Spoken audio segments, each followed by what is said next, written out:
Kung ako lang talaga ang masusunod, B, hindi ko na talaga i-upload ang video na to. Matagal na ito, B. Video ko pa ito noong Ramadan. Gumala nga kami ng ex ko, B. Dito sa may night market, dito sa may Gilang Siray, dito sa may Singapore. Unang bungad pa nga lang namin, B, at nakita ko na nga itong nagsasarapang mga milk tea. Yes, B, milk tea ang mga yan. Ang tawag nila dyan ay Thailand tea. Marami nga silang variety at ito nga yung napaka-orange ang aking pinili dahil sabi nila ito nga daw ang napakasarap. Yes, B, tinikman ko nga at napakasarap talaga. Refreshing at ang yung lasa, napakasarap, B. Ibang-iba talaga siya doon sa mga tea na natikman ko. Ayaw ko na sanang i-upload ang video na ito, B, kasi hindi pa ako nakaka-move on. Dahil sa video na ito, B, kasama ko pa yung ex ko. Oh my God. Nakapag-post nga ako, alam na alam yan, lalong-lalo na sa mga marites ko na follower. Nadaanan nga namin ito nagbabarbecue ng mga pingar-pingar na mga octopus. Yes, B, ayaw ko sanang kumain ng octopus na yan kasi tingnan nyo naman, B, parang hindi siya nakakatakam. Pero dahil mapilit nga itong ex ko, ay bumili na rin kami, B. Ito na nga at tinikman ko na nga itong galamay ng octopus. Aside from hindi siya masarap, B, napakakunat niya, B. Hindi talaga ako nasarapan kasi parang hilaw na hilaw pa talaga ang galamay ng octopus na ito. Yes, B, sa time na yan parang nagninayang ako na itapon kaya pinilit ko na talaga siyang ubusin, B. Napakalansa niya at hindi talaga siya masarap, B, kahit lagyan ko pa siya ng lemon. At higit sa lahat, B, napakakunat. Tignan nyo naman, B, yung mukha ko. Talagang kunat na kunat ako sa kinakain ko at parang pinipilit ko na lang talaga siyang lunukin. Yes, B, nakikita nyo naman, mukha lang talaga siyang masarap. Pero hindi talaga siya masarap, B. Hindi ko talaga nagustuhan yung lasa, B. At ngayon nga nagvo-voice over ako, parang hindi ko pa rin siya matake, B. Parang naaasiwa pa rin ako pag tinitingnan ko. Ganun pa man, B, talagang inubos ko pa rin siya. At napadaan nga kami dito sa may mga electric fan, B. Nga yan, B, ay napakainit at talagang nagbabad ako dyan sa mahangin na electric fan. Tingnan nyo naman, B, napakalaki ng electric fan. Maganda ito sa mga outdoor, lalong-lalo dyan sa Pilipinas, B. Ito ang kailangan nyo ngayon. Sa time na yan, B, habang nagbi-video ako, aba, itong ex ko nagmamadali, hindi ko alam kung saan siya pupunta. At kung makikita nyo, B, meron akong kinakain yan. Barbecue yan, Malay style.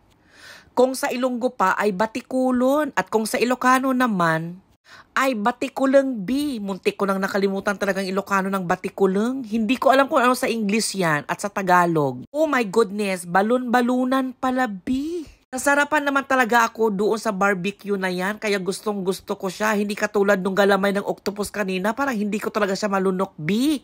Ang sarap talaga magbabad dito sa may electric fan, B. At yun na nga ay naghanap kami ng makakainan pa at kita nyo naman napakaraming tao.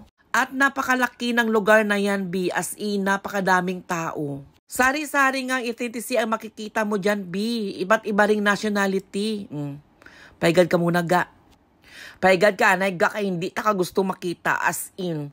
Na-embiar na ako habang nag-i-edit ako ng video na to kasi nakikita ko yung kanyang video. Ganun pa man, kailangan ko magkwento kung ano ba talaga ang nangyari ng gabi na yan. Ayun naman siya, oh, pumipili naman siya kung ano naman mga tinuturo niya. Habang nagbibideo ako niyan, B, as in, ihing-ihi na talaga ako. At habang naglalakad kami, nagbibideo na lang ako, B, pero actually, naghahanap ako niyan ng CR kung saan ako pwedeng umihi. Sa dami siguro nang nainom ko na Thailand tea, ihing-ihi talaga ako, B, at hindi talaga ako mapakali. Sa dami ng tao dyan, hindi naman ako makapagtanong kung saan ako pwedeng umihi dahil nakakahiya naman talaga, B. Hanggang sa nakapunta nga kami doon sa may dulo para maghanap ng CR. Pero pagkain na naman yung nakita ko, B. Itong kasama ko nag-aaya din na bumili ulit ng juice. At ito na nga, B, ito ang masarap na pagkain dyan, ang kunafa. Pero kita nyo naman, B, napakahaba ng pila talaga. At kung pipila ka man, siguro 2 oras muna bago ka makarating doon sa counter at maghihintay ka ulit ng 1 oras para maserban ka. Kaya ito mga siomay na lang yung aking nakita. O diba, ang sasarap nila. Iba't ibang klase ng siomay ang nakikita dyan, B. Mas gusto ko ito kaysa doon sa kinain ko talaga kanina, B. Kaya takam na akong tikman lahat ng variety. At take note, sa kainan na yan ay halal, B. Dahil puro Muslim food ang pagkain dyan at bawal dyan ang mga pork. Kaya Safe na safe kaming dalawa dahil Muslim siya at Muslim din ako. At yun na nga, binadaanan namin ang juice counter na ito. Juice B, hindi gasolina ang laman ng counter na yan B. O diba, kakaiba? As in, nagulat talaga ako at umorder ulit kami ng juice. Sa time naman, blue na naman yung juice na napili nitong aking kasama. Hindi ko alam B kung anong trip nito, basta gusto niyang uminom ng uminom. That day kasi B ay Ramadan at nagpapuasa kami at nagpa-fasting. Uhaw na uhaw kaming dalawa dyan. Ayun na nga, binadaanan naman namin itong shawarma at yun na nga ang pinili niyang kainin ulit. Ewan ko ba, napakatakaw ng kasama ko dyan. Noong kami pa ay naunawaan ko naman siya kasi Ramadan nga yan at may puasa kami. Pero ngayon hindi ko alam ba't na-imbier na talaga ako habang tinitignan ko siyang kumakain. At sa time na to B, tinikman ko na nga itong mga binili ko mga siomai. As in, hindi ako nagsisi B dahil napakasarap nila. Ba't ibang klase ng siomai yan B? Mayroong shrimp, mayroong beef, mayroong seafood, mayroong gulay, at kung ano-ano pa. Sinubukan ko nga siyang alokin dyan para pakainin din pero ayaw niya. Dahil ang gusto niya talaga ay yung shawarma. Kaya pinagbigyan ko siya na at pinag-order ko na siya ng shawarma. Habang nag-i-edit nga ako, nag-voice over ngayon B, takam na takam talaga ako at medyo nagugutom nga ako ngayon dahil na-miss ko itong mga lasa ng mga siomai. Kung maibabalik ko lang talaga ang pagkakataon, siomai na lang talaga ang in-order ko buong gabi na yan. At hindi na nga ako kumain ng octopus na yun dahil hanggang ngayon B, parang nasusuka pa rin ako.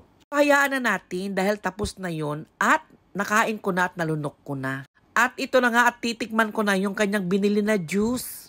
Noong tinikman ko, aba, Sprite lang naman yan B at may Gatorade na blue at nilagyan ng mint na dahon. O diba, pinaghalo na nila yung Sprite at saka Gatorade at ito kakaibang inumin na nga at tinawag nilang Mojito.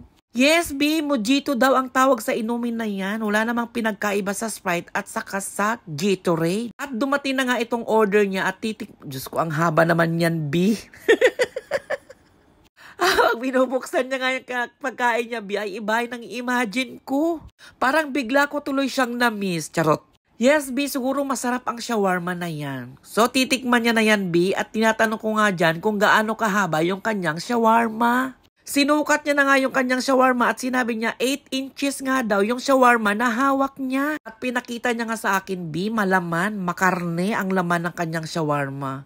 Mukhang masarap nga, B. Gusto ko na nga tikman ngayon yung kanyang shawarma. Pero actually, ng gabi na yan ay tinikman ko rin talaga yung kanyang shawarma. Masarap yung shawarma niya, B. Galing siya ng Turkey. Habang kumakain siya ng shawarma, ito, kinakain ko rin yung aking mga siomai.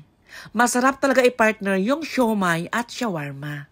At habang kumakain kami, nagchichika kami. Ang sabi niya, dapat shawarma na lang daw yung in-order ko. Parang ayaw niya magbigay B. Kasi humingi ako, gusto ko tikman yung shawarma niya, pero ayaw niya akong patikman. Yun na-realize ko para may pagkadalok-dalok itong aking ex. Gusto niya siya lang yung kumain ng shawarma. O di sa'yo na. Ayan. Ginamit ko nga itong cellphone niya at ayan, kitang-kito niya, dalawa na kami nakikita sa camera. Ang ganda ng cellphone niya, B, kasi mayroon siyang front at mayroon siyang back. Xiaomi yung kanyang cellphone, o diba ang ganda. Makikita mo na sa likod habang nagbibideo ka. Siguro bibili ako ng ganitong cellphone balang araw. Kasi ang ganda niya mag-video, oh. At tingnan niyo naman yung filter, ang kinis-kinis ko, o diba?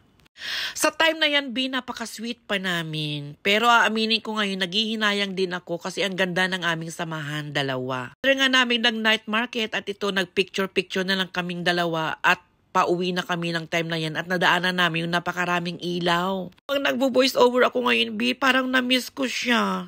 Siguro dahil ang ganda talaga ng samahan namin, B. Naghihinayang man ako pero dapat ko nang pakawalan at kailangan ko nang mag-move on, B. Naiiyak naman ako. Parang hirap naman kasi talaga mag-move on, B. Pero talagang mag-move on na ako, B. Promise. Naka-move on na ako. At ito na nga, nasa bus na kami at pauwi na kami, B. At nag-i-edit na rin siya ng kanyang mga videos at photos.